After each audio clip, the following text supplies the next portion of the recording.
নমস্কাৰ এই মুহূৰ্তত আহি পৰিছে আজি ৰাতিপুৱাৰ কেইবাটাও গুৰুত্বপূৰ্ণ খবৰ আজি হৈছে 6 ফেব্ৰুৱাৰী অসমৰ লগতে ভাৰতৰ বিভিন্ন প্ৰান্তৰ পৰা বহুকেইটা গুৰুত্বপূৰ্ণ খবৰ যুগুত কৰা হৈছে আৰু এই ধৰণৰ খবৰসমূহ নিতৌ চাবৰ বাবে চেনেলটো সাবস্ক্ৰাইব কৰি দিব তেন্তে আহক দৰ্শকসকল আজি ৰাতিপুৱাৰ খবৰকেইটা আৰম্ভ কৰো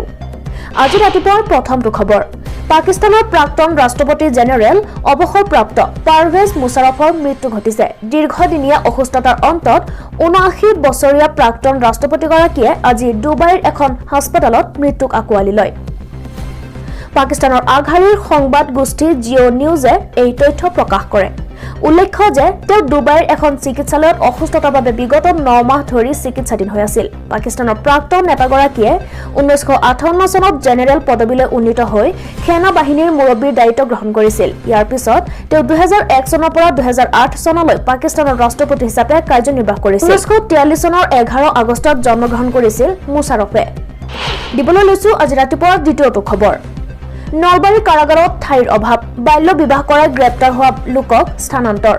অসম আৰক্ষীয়ে মুখ্যমন্ত্ৰীৰ নিৰ্দেশৰ পিছতে বাল্য বিবাহ কৰোৱা বহুতো লোকক গ্ৰেপ্তাৰ কৰিছিল নলবাৰীতো আৰক্ষীয়ে বহু লোকক গ্ৰেপ্তাৰ কৰিছিল কিন্তু তাৰ পিছতে এতিয়া সেই লোকসকলক থবৰ বাবে নলবাৰী কাৰাগাৰত ঠাইৰ অভাৱ হৈছে সেয়েহে নলবাৰী কাৰাগাৰৰ পৰা বহু বাল্য বিবাহৰ লগত গ্ৰেপ্তাৰ হোৱা কাৰাবন্দী গোৱালপাৰা জেললৈ স্থানান্তৰ কৰা হৈছে নলবাৰী কাৰাগাৰৰ পৰা ১৮৫ জন বাল্য বিবাহৰ লগত হোৱা গ্ৰেপ্তাৰ কৰা কাৰাবন্দীক স্থানান্তৰ কৰা হৈছে আৰক্ষীৰ দলটোৱে ৪খন বাছেৰে ১৮৫ জন লোকক লৈ গোৱালপাৰা কাৰাগাৰলৈ ৰাওনা হয় আজি ৰাতিপুৱাৰ তৃতীয়টো খবৰ অসমৰ মুখ্যমন্ত্ৰী ডক্টৰ হিমন্ত বিশ্ব শৰ্মাৰ ঘোষণাৰ পিছতে ৰাজ্যৰ আৰক্ষীয়ে বাল্য বিবাহৰ বিৰুদ্ধে অভিযান তীব্ৰতৰ কৰি তুলিছে বাল্য বিবাহৰ গোচৰত শনিবাৰৰ পুৱালৈকে ২১৭০ জন লোকক গ্ৰেপ্তাৰ কৰিছে আৰক্ষীয়ে গ্ৰেপ্তাৰ হোৱা সকলৰ ভিতৰত আছে দৰা আৰু তেওঁৰ পৰিয়ালৰ লোকৰ লগতে বিবাহ কৰোৱা পুৰোহিত আৰু মৌলবী অসম আৰক্ষীৰ পদক্ষেপক বিভিন্ন ৰাজনৈতিক দল সংগঠনে চোকা ভাষাৰে সমালোচনা কৰাৰ বিপৰীতে বাল্য বিবাহৰ বিৰুদ্ধে চলা অভিযানক সমৰ্থন আগবঢ়াইছে অভিনেত্ৰী বৰষাৰাণী বিষয়াই এক সাংস্কৃতিক অনুষ্ঠানত অংশ লবলৈ গৈ অভিনেত্ৰীগৰাকীয়ে সংবাদ মাধ্যমৰ আগত কয় আমাৰ সংবিধানৰ মতে বাল্য বিবাহ পূৰ্বৰে পৰা এক অপৰাধ গতিকে এই ক্ষেত্ৰত চৰকাৰে যি প্ৰচেষ্টা পদক্ষেপ হাতত লৈছে তাক শলাগ লৈছো অভিনেত্ৰীগৰাকীয়ে লগতে বাল্য বিবাহ বন্ধ হ'ব লাগে বুলিও মন্তব্য কৰে উল্লেখ্য যে যোৱা ২৩ জানুৱাৰীত মুখ্যমন্ত্ৰী হিমন্ত বিশ্ব শৰ্মাৰ নেতৃত্বত অনুষ্ঠিত হোৱা কেবিনেট বৈঠকত বাল্য বিবাহৰ বিৰুদ্ধে ৰাজ্যজুৰি অভিযান চলিব বুলি সিদ্ধান্ত গ্ৰহণ কৰা হৈছিল এই সিদ্ধান্ত অনুসৰি ২ ফেব্ৰুৱাৰীৰ নিশাৰ পৰা বৰ্তমান পৰ্যন্ত ইয়াৰ বিৰুদ্ধে অভিযান তীব্ৰ ৰূপত চলি আছে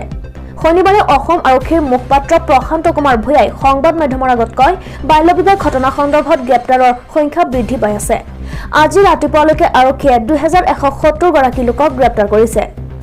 আগবাঢ়িছো আজি ৰাতিপুৱাৰ চতুৰ্থটো খবৰলৈ ছেপ্টেম্বৰ মাহত অনুষ্ঠিত হ'বলগীয়া এছিয়া কাপৰ আয়োজনৰ অধিকাৰ হেৰুৱাব পাৰে পাকিস্তানে কাৰণ BCCIয়ে প্ৰতিযোগিতাখনৰ বাবে ভাৰতীয় দলক পাকিস্তানলৈ পঠিয়াবলৈ সন্মত হোৱা নাই শনিবাৰে এছিয়ান ক্ৰিকেট পৰিষদ একত্ৰিত হৈ এই সন্দৰ্ভত বিস্তৃত ৰূপত আলোচনা কৰে এই বৈঠকত স্থান সলনিৰ বিষয়ে কোনো সিদ্ধান্ত গ্ৰহণ কৰা নাই যদিও এই বিষয় সন্দৰ্ভত মাৰ্চত পুনৰ বৈঠক অনুষ্ঠিত হ'ব এছিয়া কাপক আন এখন দেশলৈ স্থানান্তৰ কৰাৰ সিদ্ধান্ত মাৰ্চত ACCৰ বৈঠকত লোৱা হ'ব কালি অনুষ্ঠিত বৈঠকত পাকিস্তান ক্ৰিকেট বোৰ্ডে PCB এছিয়া কাপ আন কোনো দেশলৈ স্থানান্তৰ নকৰাৰ কথা কয় কিন্তু এছিয়া ক্ৰিকেট পৰিষদৰ সভাপতি আৰু BCCIৰ সম্পাদক জয় শাহ তেওঁৰ কথাত দৃঢ় হৈ আছিল এই বৈঠকৰ পিছত এয়া স্পষ্ট যে পাকিস্তানে এছিয়া কাপৰ আয়োজন হেৰুৱাটো এক প্ৰকাৰ নিশ্চিত দিবলৈ লৈছো ৰাতিপুৱাৰ পঞ্চমটো খবৰ ৰাজ্যৰ চৰকাৰী কৰ্মচাৰীসকলৰ বাবে পিতৃ-মাতৃক শুশ্ৰূষাৰ দিন ইতিমধ্যে ঘোষণা কৰিছে ৰাজ্য চৰকাৰে অহা ৯ আৰু ১০ ফেব্ৰুৱাৰীত ৰাজ্য চৰকাৰৰ কৰ্মচাৰীসকলে মাতৃ-পিতৃ বন্দনা আঁচনিৰ অধীনত এই বিশেষ কেজুৱেল লিভ ল'ব বিচৰা কৰ্মচাৰীসকলক এটা বিশেষ ৱেবছাইটৰ জৰিয়তে আবেদন কৰিবলৈ আহ্বান জনাইছে মুখ্যমন্ত্ৰী ডক্টৰ হিমন্ত বিশ্ব শৰ্মাই মুখ্যমন্ত্ৰী শৰ্মাই এটা টুইটৰ জৰিয়তে কয় যে মাতৃ-পিতৃৰ সৈতে কিছু স্মৰণীয় সময় কটোৱাৰ অৰ্থে যোৱা বছৰৰ পৰা ৰাজ্যৰ মন্ত্ৰী বিধায়ক ৰাজ্যিক কৰ্মচাৰীসকলৰ বাবে মাতৃ-পিতৃ বন্দনা কাৰ্যসূচীৰ দিন এইবেলিও ধাৰ্য কৰা হৈছে মাতৃ-পিতৃ vandana.assam.gov.in শীৰ্ষক ৱেবছাইটৰ জৰিয়তে এই কাৰ্যসূচীৰ অধীনত ছুটিৰ বাবে আবেদন কৰিবলৈ সক্ষম হ'ব বুলি কয় মুখ্যমন্ত্ৰী শৰ্মাই উল্লেখ্য যে আগন্তুক 11 ফেব্ৰুৱাৰীৰ দিনটো দ্বিতীয় শনিবাৰ হোৱাৰ লগতে 12 ফেব্ৰুৱাৰীৰ দিনটো দেওবাৰ হ'ব সেই সূত্ৰে 9 আৰু 10 ফেব্ৰুৱাৰীৰ দিন দুটা মাতৃ-পিতৃ শুশ্ৰূষাৰ দিন হিচাপে গ্ৰহণ কৰা হৈছে ইয়াৰ জৰিয়তে ৰাজ্যিক কৰ্মচাৰীসকলে একেলগে 4টা দিন বিশেষ ছুটিৰ দিন হিচাপে লাভ কৰিব। দিবলৈ লৈছো আজি ৰাতিপুৱাৰ শেষৰটো খবৰ অৰ্থাৎ ষষ্ঠ খবৰ। অসমত মুখ্যমন্ত্ৰী হিমন্ত বিশ্ব শৰ্মাৰ ঘোষণাৰ পিছতে ৰাজ্যৰ আৰক্ষীয়ে বাল্য বিবাহৰ বিৰুদ্ধে অভিযান আৰম্ভ কৰিছে। বাল্য বিবাহৰ গোচৰত এতিয়ালৈকে 2170 জন লোকক গ্ৰেপ্তাৰ কৰিছে আৰক্ষীয়ে। গ্ৰেপ্তাৰ হোৱাসকলৰ ভিতৰত আছে দৰা আৰু তেওঁৰ পৰিয়ালৰ লোকৰ লগতে বিবাহ কৰোৱা পুৰোহিত আৰু মৌলবী।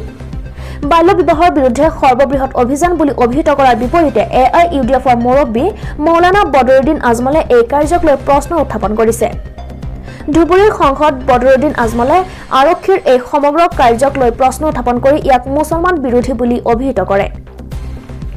AIUDFৰ নেতাগৰাকীয়ে কয়, 18 বছৰ বয়সৰ পূৰ্বে বিবাহ হ'ব নালাগে। আমিও ইয়াৰ পক্ষত আছো, কিন্তু চৰকাৰে যি কৰি আছে সেয়া গ্ৰহণযোগ্য নহয়। ই একেবাৰে মুছলমান বিৰোধী। বাল্য বিবাহ বিৰোধী অভিযানত গ্ৰেপ্তাৰ হোৱা লোকৰ 90% মুছলমান হ'ব বুলিও তেওঁ উল্লেখ কৰে। দেশৰ সাধাৰণ নিৰ্বাচনৰ দিন চমু চাপি অহাৰ বাবে বিজেপি শাসিত ৰাজ্যসমূহত হিন্দু মুছলমানৰ মাজত বিভাজন ৰাজনীতি আৰম্ভ কৰা বুলিও গুৰুতৰ অভিযোগ আনে সাংসদ আজমলে। উল্লেখ্য যে যোৱা 23 জানুৱাৰীত মুখ্যমন্ত্ৰী হিমন্ত বিশ্ব শৰ্মাৰ নেতৃত্বত অনুষ্ঠিত হোৱা কেবিনেট বৈঠকত বাল্য বিবাহৰ বিৰুদ্ধে ৰাজ্যজুৰি অভিযান চলিব বুলি সিদ্ধান্ত গ্ৰহণ কৰা হৈছিল। এই সিদ্ধান্ত অনুসৰিয়ে 2 ফেব্ৰুৱাৰীৰ নিশাৰ পৰা বৰ্তমান পৰ্যন্ত ইয়াৰ বিৰুদ্ধে অভিযান তীব্ৰ ৰূপত চলি আছে। উল্লেখ্য যে আজি অসম আৰক্ষীৰ মুখপাত্ৰ প্ৰশান্ত কুমাৰ ভূঞাই সংবাদ মাধ্যমৰ আগত কয়, বাল্য বিবাহ ঘটনা সন্দৰ্ভত গ্ৰেপ্তাৰৰ সংখ্যা বৃদ্ধি পাই আছে। আজি ৰাতিপুৱালৈকে আৰক্ষীয়ে 2170 গৰাকী লোকক গ্ৰেপ্তাৰ কৰিছে। দৰ্শকসকল, যদি আজি ৰাতিপুৱাৰ খবৰকেইটা আপোনালোকৰ বাবে উপযোগী আছিল তেন্তে ভিডিঅ'টিত এটাকৈ লাইক কৰি দিব আৰু যদিহে ভিডিঅ'টি ফেচবুকত চাই আছে তেন্তে ফেচবুক পেজটি ফলো কৰিবলৈ নাপাহৰিব। সামৰিছো, ধন্যবাদেৰে।